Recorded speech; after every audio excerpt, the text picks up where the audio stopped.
কে রে? তুই ভেতরে জামা পরেছিস? খোলা?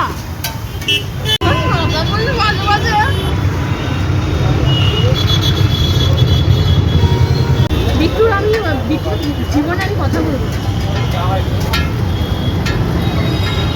খাও খাও মা, একটু বেশি করে খাও, ভালো করে খাও। বিট্টুর মতন অহংকারী ছেলে আমি বাপের জন্মে দেখি। কেন তর্ক ভালো লাগে না। খেতে খেতে ভিডিও করো, এই করো। আসলে তোর খাওয়ার মন। তোর কেমন লাগছে জিনিসটা? আমি না সত্যি কথা, আমি এখন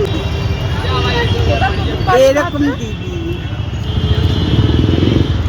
দেখো গাইস, রিমি এখন খাচ্ছে, এটা রিমি। তো না